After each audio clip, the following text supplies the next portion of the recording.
Good afternoon once again, colleagues, and welcome to this content-based presentation for Diploma in Pre-Primary Education, English Second Language Teaching, E2LT32. It's me, Timothy Chunga again. These, what will follow are, issues that are it's very important that, like I always say, this presentation, please don't study the presentation alone, because what is contained in here are skeletal notes of what you're supposed to study in your study guides. So read these notes or study these notes together with your study guides. The presentation will guide you on key issues in this course. Study together with your study guide. Also acquaint yourself with question verbs in somebody gives you, a few points. All right, and then my contact details are given below. You can call me between 16:30 and 20 hours during the weekdays. All right, the following is the issues that you need to understand. The first one is the levels of language learning. There are 5 levels of language learning, which are phonology. If we speak of phonology, we speak of the study of the sound system of a language. So you need to understand the sound system of the language that you are learning. All right. Morphology, the study of the internal structure of the words, how words, syntax, the principles and rules which teach us to put words together to form sentences. Semantics, the study of how meaning is constructed, and then pragmatics, how people use language within a context in a real life situation. It's very important that you should be able to understand that semantics would be the meaning of words removed out of context, but these same words can mean something different in a given context. All right. So pragmatics, this meaning cannot, is associated with certain situations that you use such words. Then domains of childhood development. There are 4 domains of childhood development. The first one is physical development domain, cognitive development domain. So what we are saying is that the child must grow physically. They must also grow cognitively. That's their brain must also, So then, as soon as they acquire all the physical, features, they should be able to talk, to have a language, and then they should be able to interact with others in society. So it's physical, cognitive, language, social. All right. So all these aspects are important. Although some come at a later stage, you can see physical probably from the day of conception, until birth. But a child will only speak maybe close to 2 years after birth. All right. And then to socialize, maybe social. It can also begin with the mother, from birth. The child begins to socialize with the mother. But these are the domains that are very important. If one lags behind, then obviously there is something wrong with the development of the child. Let's look at each one of them separately. Physical development domain, what do we mean? We mean the development of physical skills known as motor skills. Motor skills give children the ability to make purposeful movements and learn the physical characteristics of self and the environment. It is through physical development domain that a child develops gross movements, fine controls, hand-to-eye coordination, balance, and kinesthetic sense. What do we mean by this? We mean that for them to learn to write, for example, they have to have reached some degree of physical development. For them to be able to take part in activities such as running, walking to school, do certain a certain sense of physical development. Motor development depends in part on child's growth as assessed by weight, height, body proportions, along with physical health. So if a child cannot move, or maybe one organ of the child is, undergrown, then obviously there is something wrong. Therefore, we emphasize that nutrition should be a standard one, that a child is free from illness. That is why perhaps you see government takes effort in, many of these immunizations of diseases that can affect children's physical development. So poor nutrition, frequent illnesses can, have a bearing on, or negative bearing on, the physical development of a child. Cognitive child process their thoughts and hold adequate attention in class. Can they think about what you have said? It's being taught to them. Can they be able to, listen, pay attention to what you're saying? Can they remember what is being said? Do they understand what is around them? Can they plan, predict, regulate, and evaluate any given task or situation experienced? So these works in their cognition. Language development domain. Usually language development is taken for granted as an inherent capacity of a human child. So what we think is that it just, happens. But this is not true. Language development and effective communication capabilities are highly dependent on other. Communication capability includes a wider range of social behaviors and skills. Effective verbal ability is dependent on phonology, semantics, pragmatics, syntax, all those other areas that we looked at. Social development domain. Social and emotional developmental domain deals with children's ability to understand the expressions of emotions, form attachment pressures. It gives children the capacity to understand the feelings of others and control their own feelings. It's not, at one stage children should understand that it's not everything that they want to do that they should do, or that they can do,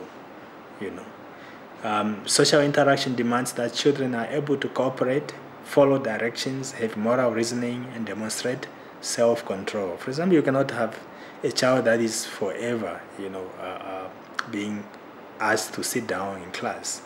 They should have that self-control. They should develop that. That is part of social development.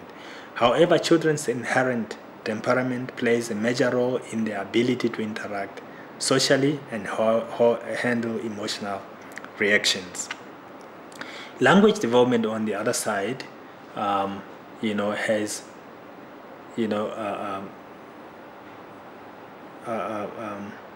in children can be influenced by the following factors: social factors, cognitive processes, linguistic factors, conceptual and perceptual factors. Let's look at these factors. So what we are saying here is that when a child develops language, the following factors can play a role, can affect a child. Social factors. Child's language development depends on his or his social environment. Interaction with your people is crucial in developing social and language skills. So what we are seeing here is that as teachers, we shouldn't just expect or be satisfied with yes and no answers from our children. We should engage them in such a way that they also, there is an interaction between them and us. The verbal environment influences language learning. Maintain conversation when your child is around.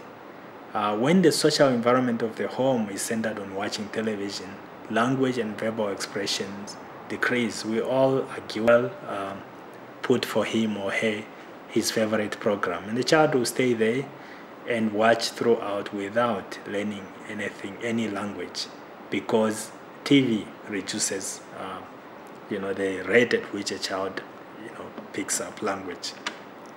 Cognitive processes. The way your child processes language cognitively affects the way her own language develops. Children who are exposed to an unusually high proportion of examples of a language form learn at a faster rate than those who are not.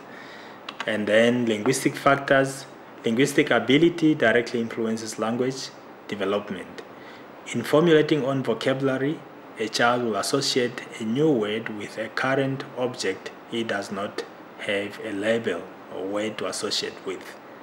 It is also common that verb endings such as ing, infer, or ing forms infer a meaning to your toddler. So toddlers will think, involve, processes like swimming and so on would always be associated with the ing forms. Conceptual and perceptual, this is how they conceive and how they perceive language. Language skills are related to word knowledge. How much do they know? How many words do they know? A child's auditory perceptual skills at 6 to 12 months is a predictor of their vocabulary size and syntactic complexity at 23 months. Task-based instruction. We have two different types of instruction. We have content-based and task-based.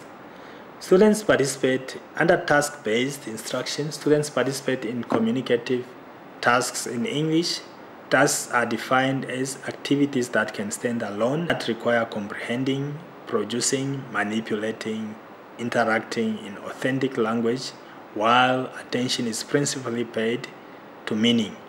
It exposes English language learners to authentic language and challenges them to interact naturally in the language. Learners rapidly gain a true picture of the richness and complexity of the English language as employed for communication. Not just that a section of language forms can be highly motivating to students of all ages and backgrounds. Task-based would be when students learn the language by doing some task. All right. For example, if you say, this is a story that we've read, and what we want you to do now is imagine yourself role play it. So that would be task-based. Students practice all the language skills in a highly integrated communicative fashion while learning content such as science, mathematics, and social studies. Valuable at all levels of proficiency, but the nature of the content might differ by proficiency level. The nature of your mathematics, your social studies, for example, should be according to the level of your children. There are three general models of content-based language instruction: theme-based, adjunct, and sheltered. The theme-based model integrates the language skills into the study of a theme. The theme must be very interesting to students and must allow a wide variety of language skills to be practiced. All right. For example, a theme, you can have, for example, all right. In the adjunct model, language and content courses are taught separately but are carefully coordinated. So you have, for example, nouns, but based on a certain, content theme. In the sheltered model, the subject matter is taught in simplified English, tailored to students' English proficiency. Intellectual development among pre-operational learners. Pre-operational learners are those that have not reached a point where they can, fully operate on themselves. How do you stimulate their intellect? You read to your pupils and provide picture books with simple sentences. Engage your pupils in conversations and discussions on simple painting and scribbling. Allow for role play. For example, a child might decide to be a chef and starts cooking dishes with building blocks or plastic vegetables, placing them on plates and serving to you. Sing songs and rhymes with your child. Create games such as treasure hunt. All these will be able to encourage intellectual development among pre-operational learners. What about sensory motor learners? Those that just heavily rely on their senses. Expose your pupils to all sorts of textures by the use of books that allow feel and touch experiences and toys with varying surface textures. Allow sensorial experiences such as letting your pupils hold, play with ice cubes, and seeing it melt to liquid form. For example, it's fascinating to have this child see this block, melting away to nothing. Provide and allow your pupils to play and experiment with building blocks of varying sizes. Provide mirrors that pupils can peer freely into. Play all sorts of music from classical to children's songs. Expose your pupils to books and toys with strong colors. Strong colors are always very attractive. Then we have constructivist perspective. Constructivist learning, perspective of language learning is based on the following. In this model, it's believed that knowledge is not a thing that can be simply given by the teacher. It does not consider learners as empty vessels. Knowledge is constructed by learners through an active mental process of development. So issues like self-discovery, learner-centeredness are at play here. Learners as the builders and creators of meaning and knowledge. Constructivism draws on the development work of constructivism. Learning depends on what we already know, that's prior knowledge. New ideas occur as we adapt and change our old ideas. Learning involves inventing ideas rather than mechanically accumulating facts. So that is like, as in the form of rote learning. Meaningful learning occurs through rethinking old ideas and coming to new conclusions about new ideas which conflict with our old ideas. Learner-centered active instruction. The teacher provides students with experiences that allow them to hypothesize, predict, manipulate, invent. All right, so you can see already hypothesizing is they do it on their behalf or force them to predict. They predict what they want or what they think is possible. All these things are learner-centered. The teacher's role is to facilitate the process. Learning occurs by an active construction of meaning rather than by passive recipients of meaning. Assimilate new experiences with existing knowledge. So what they didn't know, they assimilate in the existing knowledge already. Teaching language skills in an integrated way. Language skills are not taught in isolation. For example, you cannot say that you are just going to teach listening without involving the other skills. They have to be integrated, and integration means you practice all 4 language learning skills. However, you can focus on one, but you cannot say that you're not dealing with the others. One must also, when you teach a language, you rarely teach the skills of the grammar separately. Any language lesson is a lesson of mixed skills and should integrate the various language skills. This is the same way in everyday life. When you are making a telephone call, for example, you speak to someone, you listen to what is being said, and you may even take notes of what is being said. For example, if somebody is giving you a telephone number or cell phone number, you cannot just memorize. You always ask for a pen. Let me write it down. In everyday situations, one may use a variety of skills at the same time. So after you have, for example, engaged in a telephone conversation, you'll have used all the skills. You'll have spoken to the person, you'll have listened, you'll have written down certain information, and so the skills the language use is also at play, because randomly, but you're going to make meaningful sentences or structured talk that you're going to give. So in a structured lesson, they should listen to you, because they are not going to pass or to get what you want them to do if they don't listen. Then they speak as they repeat the sentences, then they read the sentences, and finally they write the sentences. Learning English as a second language and learning mother tongue, these are 2 different scenarios, or it happens differently. The differences are due to three main factors: the age at which you learn. People learn their mother tongue when they are babies.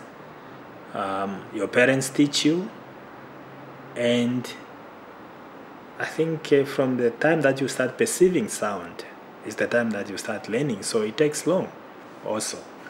Generally, you learn the first language.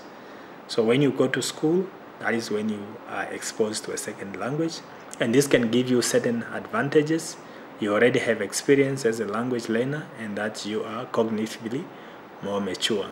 Learning a mother tongue actually brings you benefits when you learn a second language.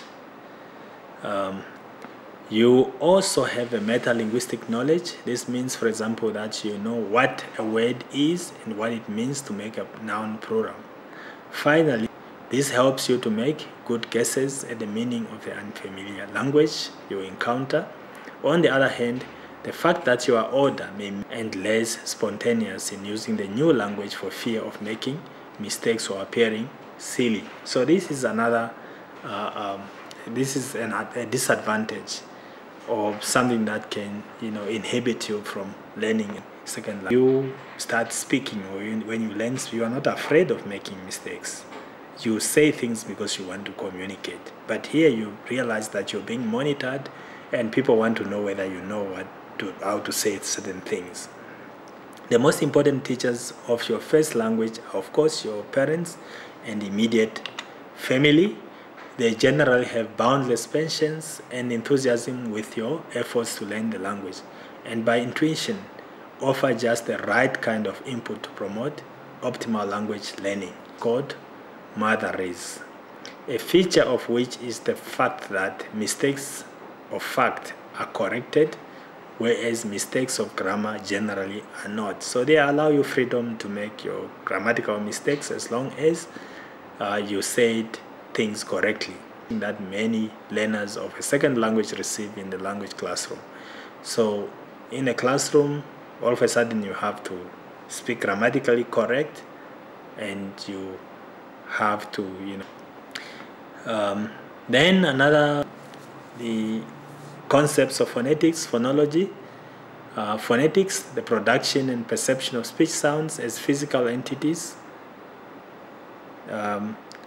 Sounds or sound production, sound patterns of a particular language, and sounds as abstract entities. All right. Stages of the lesson plan. We have learned, or we are going to learn about Thompson's lesson. Actually put this in practice, but it's a very important way of it is divided into three stages: presentation stage, practice, and production. In the presentation stage, the teacher presents the new language. Okay, so learners, you present it first. The new language can be new vocabulary, new grammar, a reading text, a listening task, or a writing activity. In the presentation stage, the teacher does the work. So it is the teacher that says what is going to be learned. Okay, and what does he mean by what he says is going to be learned today. Now in the practice stage, this is where the students are made to practice the new language with the teacher. All right. The teacher uses different sorts of exercises to make the students practice. Okay, after explaining, then he makes them practice it.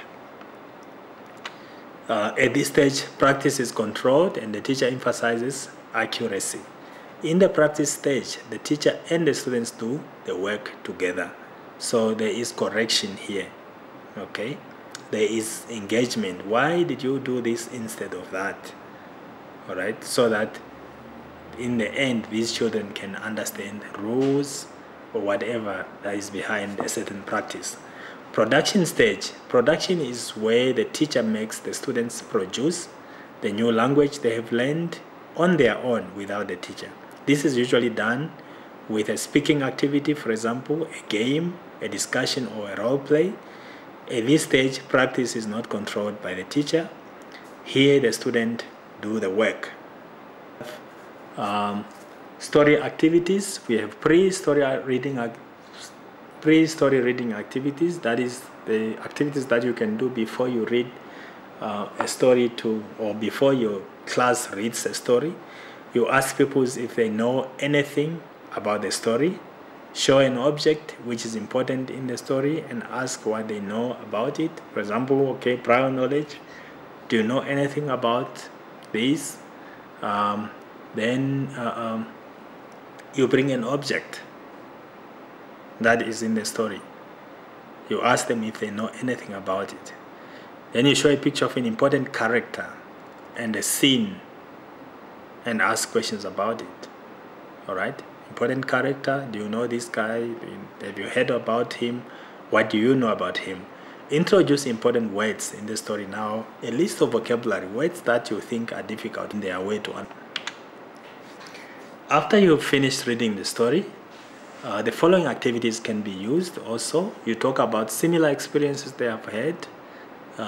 They look at the story and say, have you had a similar experience or something like that? They can tell you.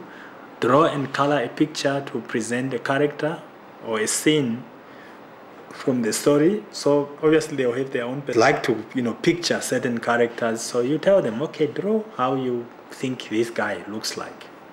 Retell the story in their own words.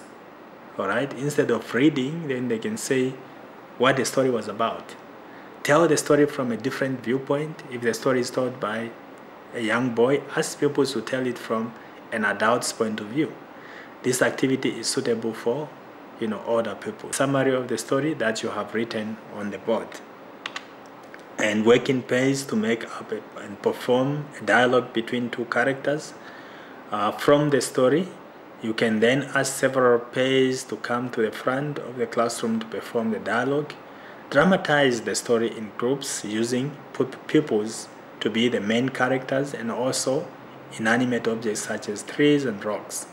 Each group can then act out the story, one character to another or from themselves to one of the characters. That is the end of our presentation.